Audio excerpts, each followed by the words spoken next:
పరిపాలన వైఫల్యాన్ని కప్పిపుచ్చుకునే ప్రయత్నం చేస్తూనే ఎదుటి పార్టీ వాళ్ళను మాట్లాడనీయకుండా భయప్రాంతులు చేసే కార్యక్రమం జరుగుతుంది. ఇంక ఎస్పీలు ఏం చేస్తారు? అసలు మీరు చేసే క్రైమ్లో ఈ రాష్ట్రంలో ఇది స్థూలమైన స్థిరమైన చర్చ జరగాలి.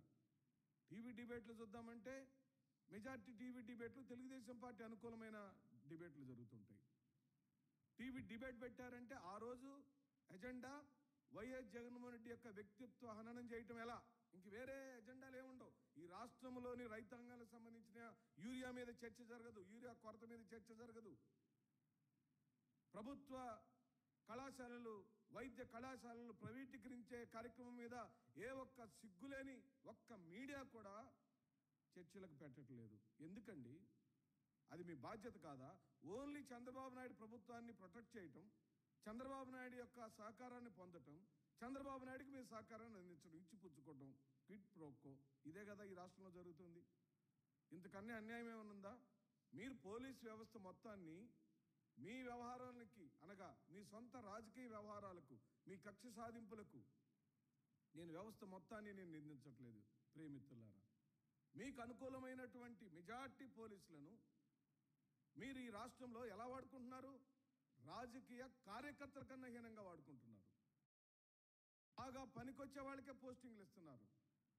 మేము అడుగుతున్నాం, ఈ రాష్ట్రంలో నిజాయితీ కలిగిన అనేక మంది పోలీస్ ఆఫీసులను మీరెందుకు ఇళ్లకే పరిమితం చేశారని అడుగుతున్నాం. మీకు బాగా రాజకీయంగా ఉపయోగపడి తప్పుడు కేసులు బనాయించి వైఎస్ఆర్ కాంగ్రెస్ పార్టీ వాళ్ళను భయభ్రాంతులు చేసే వాళ్ళని మాత్రమే ఎస్పీలుగా, డిఎస్పీలుగా, సిఐలుగా, ఎస్ఐలుగా పోస్టింగ్లు ఎందుకు ఇస్తున్నారో మాకు అర్థం కావట్లేదు అనుకుంటున్నారా? ఏరి నిజాయితీ కలిగిన ఆఫీసర్లు ఎస్పీ స్థానాల్లో లేరు, డీజీపీ స్థానాల్లో లేరు, డిఐజీ స్థానాల్లో లేరు. ఎందుకు లేరని అడుగుతుంది వైఎస్ఆర్ కాంగ్రెస్ పార్టీ. కేవలం క్రైమ్ని అభివృద్ధి చేస్తున్నావు, అశాంతిని నెలకొల్పుతున్నావు. లా అండ్ ఆర్డర్ రాష్ట్రంలో పూర్తిగా అడుగంటిపోయింది. మేం చెప్పటం కాదు, జాతీయ దినపత్రికల్లో, జాతీయ ఛానళ్లలో ఎక్కడ పట్టినా నారా చంద్రబాబు నాయుడు ఈ మారు పరిపాలన 2024 నుంచి మీరు పరిపాలించిన ఈ కొద్ది కాలంలోనే భ్రష్టు పట్టిపోయారు. మీరు ఎంత మసిపిసి మారడికాయ చేద్దామనుకున్నా, ఎంత పైకి మంచి మాటలు మాట్లాడుతున్నా ఈ రాష్ట్ర ప్రజలు కాదు కదా, ఈ ప్రపంచంలోని ఏ తెలుగువారు, ఈ దేశంలోని ఏ రాజకీయ నాయకుడు మిమ్మల్ని మంచి పరిపాలన చేస్తున్నారని మెచ్చుకోవట్లేదని ఈ సందర్భంగా నేను మనవి చేస్తూ, ఎస్పీని కూర్చోబెట్టుకొని రాష్ట్రంలో ఎక్కడ కూడా అశాంతి ఉండటానికి వీల్లేదు, శాంతి నెలకొల్పండి అని అంటే రెడ్ బుక్ రాజ్యాంగం అమలు ఎవరు చేయాలి? మరి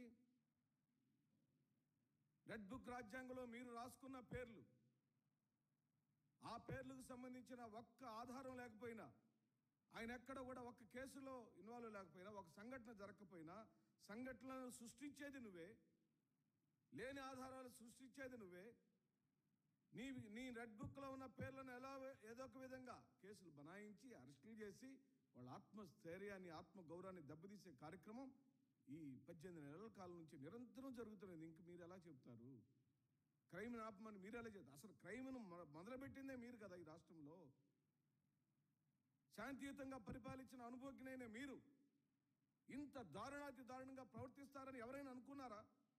బహుశా మీ పార్టీలో ఉన్న సామ్యవాదులు కూడా ఈ విధంగా మీ యొక్క పరిపాలన ఉంటుందని ఆలోచించుండరు.